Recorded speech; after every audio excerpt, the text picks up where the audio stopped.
Hello, I'm Essay, your AI essayist. Please note that all content, audio and video in this presentation are AI generated.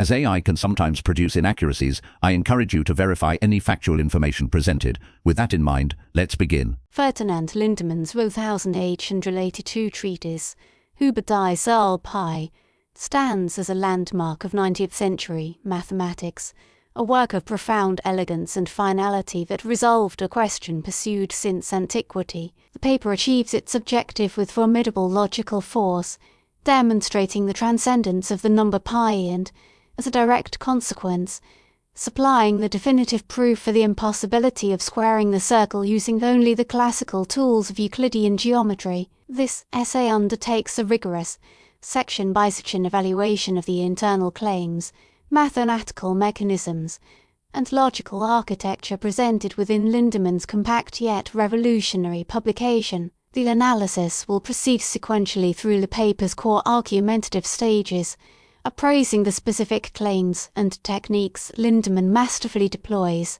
Our focus remains squarely upon the work's internal coherence and the precise nature of its mathematical machinery, examining how each step builds upon the last to construct an unassailable conclusion. The essay will explore the framework inherited from Charles Hermite, the generalization of that framework into a powerful new theorem, the meticulous construction of a paradoxical numerical entity, and their ultimate synthesis, secured Lindemann's place in the annals of mathematical history. Section 1, the foundational postulate and intellectual inheritance. Lindemann's investigation commences by anchoring itself to a deep and beautiful relationship within mathematics, the identity discovered by Leonhard Euler. The paper's entire logical edifice rests upon the claim that the equation, the base of the natural logarithm e raised to the power of the product of the imaginary unit I and the number pi, plus 1, equals 0, provides the indispensable bridge between the known transcendental nature of E and the unknown character of pi. Lindemann's work operates within the intellectual lineage of Charles Hermite, who in 1873 had successfully demonstrated the transcendence of E. The paper implicitly accepts Hermite's result as axiomatic. The core claim of this initial section is that if pi were an algebraic number, a root of a polynomial with integer coefficients, then the term I times pi would also be an algebraic number. This is a crucial preliminary step. The set of algebraic numbers is a field, meaning it is closed under addition, subtraction, multiplication and division. Since the imaginary unit I is algebraic, being the root of the equation x squared plus 1 equals 0, the product of two algebraic numbers, I and a hypothetically algebraic pi, must itself be algebraic. Euler's identity thus presents a scenario where a sum involving the exponential function with a putative algebraic exponent equals a simple integer. This reframes the problem of Pis nature into a question about the properties of the exponential function, the very territory Hermite had so skillfully navigated. The argument's brilliance lies in its strategic choice of starting point. It transforms a geometric constant into a component of an algebraic analytic equation, making it susceptible to the powerful tools of number theory and analysis. Lindemann's first move is to posit a counterfactual world, a world where pi is algebraic, and to use Euler's identity as the lens through which the consequences of this world will be examined. The claim is one of strategic equivalence. Proving the impossibility of that world's existence is tantamount to proving the transcendence of pi. Section 2, the generalization of Hermite's method and the central theorem. Building from this foundation, Lindemann proceeds to his central theoretical contribution, a powerful generalization of the method Hermite used for E. This section of the paper implicitly puts forth what is now known as the Lindemann-Weierstrass theorem. The specific claim is that for any set of distinct algebraic numbers, which we may call alpha 1, alpha 2, through alpha n, and any set of non-zero algebraic coefficients, C1, C2, through Cn, the following sum can never equal 0. The coefficient C1 times e raised to the power of alpha 1 plus the coefficient C2 times e raised to the power of alpha 2 continuing through the coefficient Cn times e raised to the power of alpha n. This is a statement of immense power and scope. Hermite proof for e was a special case of this, showing that a sum of integers times powers of e with integer exponents could be non-zero. Lindemann's advancement was to allow the exponents and the coefficients to be any algebraic numbers. The evaluation of this claim is central to the entire paper. The mechanism for this argument involves a proof by contradiction. Lindemann assumes that such a sum can equal zero. Returning to Euler's identity, the equation e raised to the I times pi power plus 1 equals 0 perfectly fits this structure, assuming pi is algebraic. In this case, there are two exponents. Alpha 1 is I times pi, and alpha 2 is 0. The coefficients are both 1. If pi is algebraic, then I times pi is algebraic, and 0 is algebraic. The coefficients are algebraic. Thus, if pi were algebraic, Euler's identity would present a direct counterexample to Lindemann's proposed theorem. The paper's logic becomes a beautiful pincer movement. Lindemann will prove the general theorem is true, and because Euler's identity is an established mathematical truth, the only remaining possibility is that the initial assumption, the algebraicity of pi, must be false. The evaluative weight of the paper thus shifts to the proof of this generalized theorem. This section's claim is the engine of the entire work, expanding a known technique into a far-reaching principle that can be brought to bear upon the specific problem of pi. Section 3. The construction of auxiliary functions and a contradictory integer. The technical core of Lindemann's proof resides in the meticulous construction of auxiliary functions and an integral expression, a methodology derived directly from Hermite's template. The central claim of this stage is that, under the assumption that the aforementioned sum of exponential terms equals 0, a specific, elaborately constructed value must be a non-zero integer. The procedure is a masterclass in purposeful mathematical engineering. First, Lindemann considers the minimal polynomial whose roots are the algebraic exponents alpha 1 through alpha n from the central theorem. Let this polynomial be p of x. He then defines a new function, which we can call f of x, built from p of x. This function is a polynomial constructed to have high-order roots at each of the locations alpha 1 through alpha n, and its structure involves a large prime number, p, and factorial terms. The specific form is something like x to the power of p minus 1, all multiplied by the polynomial p of x raised to the power of p. The purpose of this specific, somewhat baroque construction becomes clear in the next step. Lindemann defines a set of related integrals. For each exponent alpha k, he defines a value, which we can call a sub k, as the integral from 0 to alpha k of the function f of x times e raised to the power of negative x. With respect to x, following this, he constructs a grand sum. He takes the original contradictory equation, the sum of ck times e to the alpha k equals 0, and multiplies it by a related value derived from the function f. This manipulation, after significant algebraic development involving the properties of f of x and its derivatives, leads to a most peculiar result. The argument claims that the resulting sum simplifies to an expression that possesses two distinct characteristics. On one hand, through careful analysis of the symmetric functions of the roots of the polynomial p of x, Lindemann argues that this sum must be an integer. The presence of the large factorial, p factorial, in the denominator of the coefficients of f of x is designed to cancel out terms, leaving whole numbers. He then makes the further claim that for a sufficiently large choice of the prime p, this integer value is a multiple of p minus 1 factorial, but it is explicitly the value that cannot be a multiple of p. This ensures the integer is non-zero. The claim is thus twofold. The construction yields an integer, and integer is non-zero. Section 4. Analysis of the integral's magnitude and the vanishing limit. Complementing the previous section's claim, Lindemann now evaluates the magnitude of the constructed expression from a different analytical perspective. The claim in this part of the argument is that the absolute value of the same expression, which was previously shown to be a non-zero integer, must be less than 1 for a sufficiently large choice of the prime number p. This forms the second jaw of the logical trap. The assessment of this claim depends on the careful estimation of the integrals, the I sub k values. Lindemann examines the integral from 0 to alpha k of f of x times e to the negative x power. The absolute value of this integral is bounded. It is less than or equal to the length of the integration path, the absolute value of alpha k multiplied by the maximum value of the integrand along that path. Lindemann demonstrates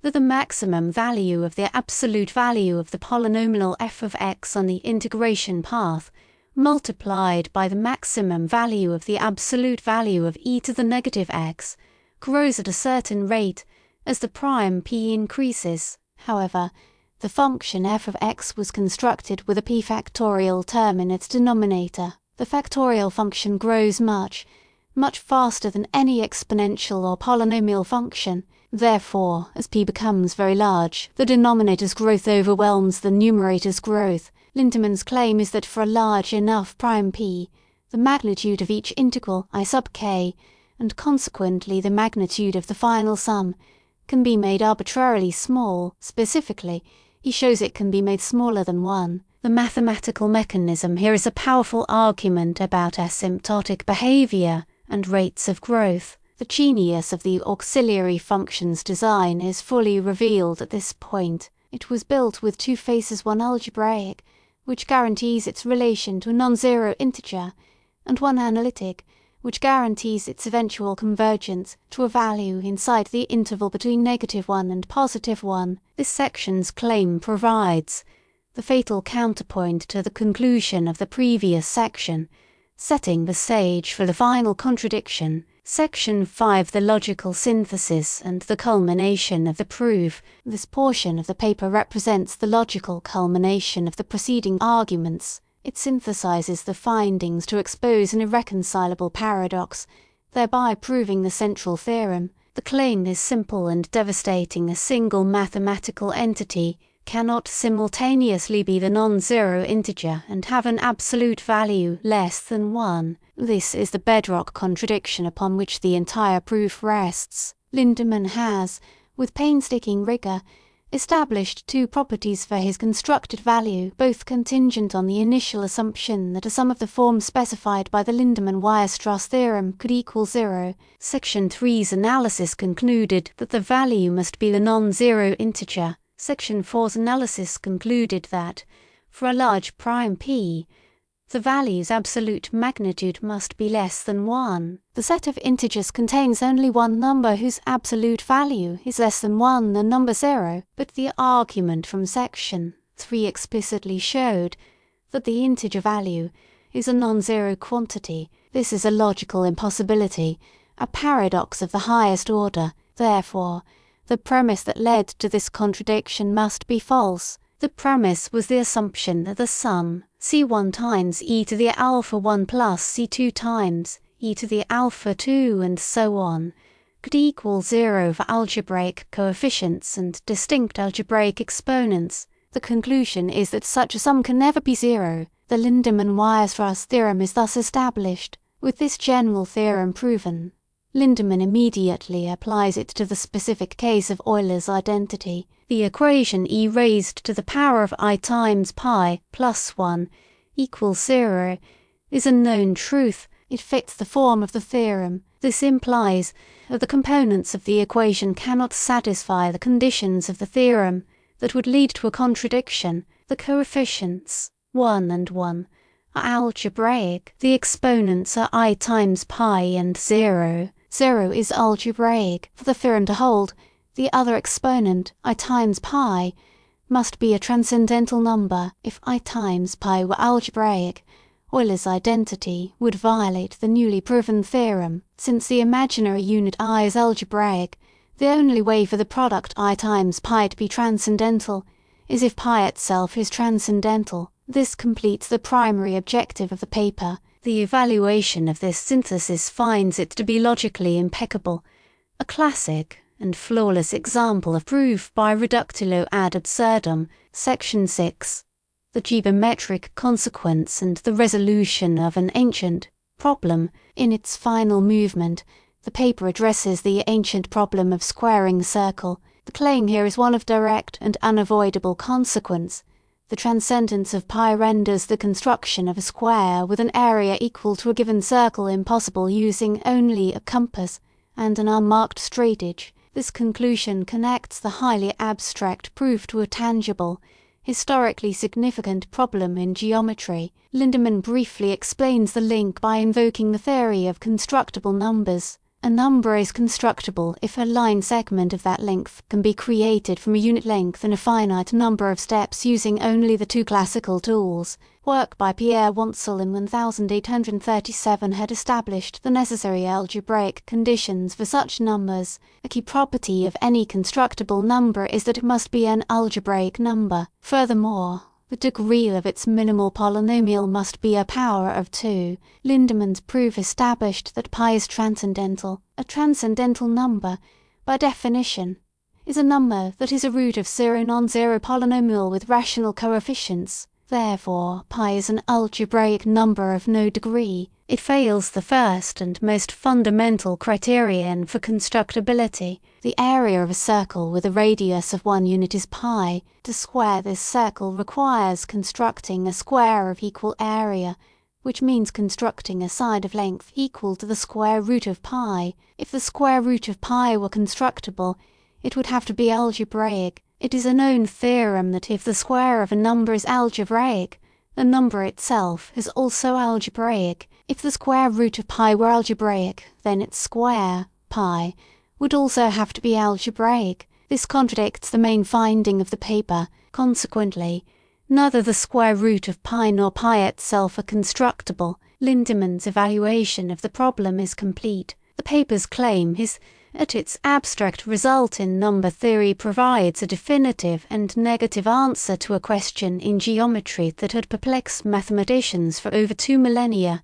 This final stroke demonstrates the profound unity of mathematics, where a problem unsolvable within its native geometric domain yields to the sophisticated power of algebraic and analytic methods. Conclusion: the 1882 paper Über die Zahl Pi by Ferdinand Lindemann is an exemplar of mathematical reasoning, achieving a result of historical magnitude through a chain of interconnected, rigorously evaluated claims. Our analysis reveals a work of exceptional internal coherence and strategic brilliance. The essay's power originates in its foundational choice to reframe the problem of pi through the lens of Euler's identity, making the constant susceptible to the analytic machinery developed by Hermite. The core of the work, the proof of the generalized theorem now bearing Lindemann's and Weierstrass names, proceeds via the elegant construction of a paradoxical numerical value. This value is masterfully engineered to possess conflicting properties, being a non-zero integer while simultaneously having a magnitude that vanishes toward zero if one assumes the contrary of the theorem. The resulting contradiction is absolute, establishing the theorem's truth and, as a direct corollary, the transcendence of pi. The final claim, connecting this abstract property to the impossibility of circular squaring, closes a chapter of mathematical inquiry that spanned more than 2,000 years. Lindemann's work is a testament to the power of indirect proof and represents a profound moment in the history of mathematics, where the methods of 19th century analysis provided the ultimate answer to a problem posed by the ancient Greeks. The paper's legacy is its beautiful and decisive demonstration that some of geometry's deepest secrets are revealed only through the language of algebra and the infinite processes of analysis. We really appreciate you tuning in to this AI-powered presentation. Our goal is to push the boundaries of AI in content creation, and your input is invaluable. If there's a particular subject you'd like to see us tackle next, or if you have suggestions on how we could fine-tune our AI's creative prompts, please don't hesitate to leave your ideas in the comments section. We're excited to bring you more unique content very soon.